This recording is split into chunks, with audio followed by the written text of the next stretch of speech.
Hi hello welcome back to our channel. ఈరోజైతే గుత్తి వంకాయ curry చేస్తున్నానండి. నార్మల్గా ఉండే బ్లాక్ వంకాయ కాకుండా నార్మల్ మన ఆంధ్ర స్టైల్లో పొడుగ్గా ఉంటుంది కదా గుత్తి వంకాయ.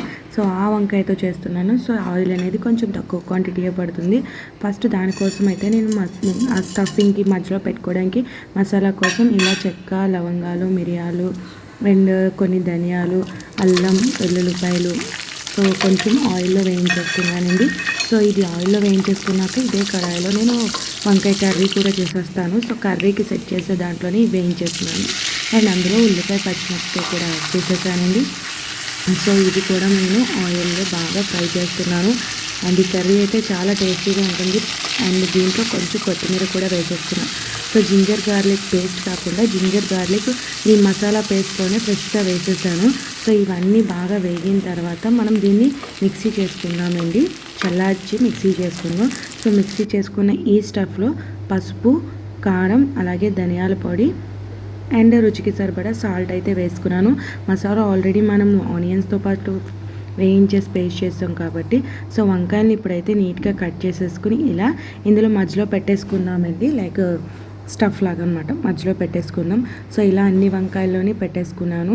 అండ్ త్వరగానే కుక్ అవుతుంది. మరీ 10 to 15 అనగానే మీకు మొత్తం ప్రాసెస్ హాఫ్ అన్ అవర్ ఈజీగా పడుతుంది.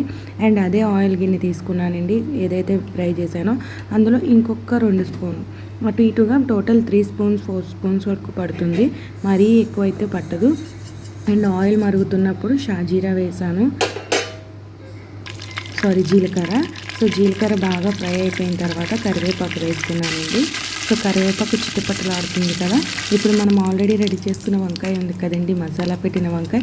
సో అవన్నీ ఒకదాని మీద ఒకటి కాకుండా ఇట్లా డివైడ్గా నేను పెట్టాను చూడండి, సపరేట్గా అన్నీ కింద బాగా మగ్గాలి. ఎందుకంటే ఆయిల్ మనం తక్కువ వేస్తున్నాం కాబట్టి మగ్గ పెడితే అందులోంచి వాటర్ వస్తుంది. సో దాంతో మనకి వంకాయ కుక్ అవుతుంది అన్నమాట. సో ఇలా పెట్టేసుకుని మనం మూత పెట్టేసుకుని లో ఫ్లేమ్ పెట్టుకున్నామంటే సో కలర్ చేంజ్ అయ్యి వంకాయ ఇలా మగ్గుతుంది. సో దీన్ని కొంచెం అటు తిప్పుదాము, వంకాయలను అటువైపుకి తిప్పేసి. సో ఆయిల్ చూడండి బయటకు వచ్చేసింది. అండ్ వంకాయలన్నీ కొంచెం అటు తిప్పుదాము. మొత్తం అంతా ఆవిరితో మగ్గిపోయిందనమాట మనకు వంకాయ. అందుకే ఆయిల్ తక్కువ పడుతుంది ఇలా చేసుకుంటే. అండ్ పేస్ట్ కూడా మనం అప్పటికప్పుడు ప్రిపేర్ చేసుకుంటాం కాబట్టి మంచి స్మెల్ వస్తుందండి. అండ్ దీనిలో కొంచెం ఆల్మోస్ట్ కుక్ అయిపోయాక కొంచెం వాటర్ వేసాను. వాటర్ వేసాక ఇంకో 5 minutes అలా లో ఫ్లేమ్ మీద మగ్గ పెడితే కూర అనేది దగ్గర అయిపోతుంది. చూసారు కదా, ఆయిల్ సెపరేట్ అయిపోయింది అంటే కుక్ అయిపోయింది. అండ్ ఈవెన్ వంకాయ కూడా చాలా మెత్తగా కుక్ అవుతుంది, ఏమీ చేదు ఉండదు. అండ్ ఈ మసాలా కూడా బాగా పడుతుంది. మనం అంతా లో ఫ్లేమ్ మీద చేస్తున్నాం కాబట్టి వంకాయ కూడా ఆల్మోస్ట్ కుక్ అయిపోతుంది. సో పైన కొంచెం కొత్తిమీర వేసుకుని మనం డిష్ అవుట్ చేసేసుకోవడమే. మీకు వంకాయని కూడా ఒకసారి చూపిస్తాను చూడండి. చూసారా, మొత్తం కుక్ అయిపోయింది మెత్తగా. సో తీసుకుని మనం తినేసినా కూడా చాలా బాగుంటుంది. అండ్ మసాలా కూడా బాగా పడుతుంది అన్నమాట. సో నచ్చిందా? నచ్చితే ఒక లైక్ ప్లేస్ చేసేసేయండి.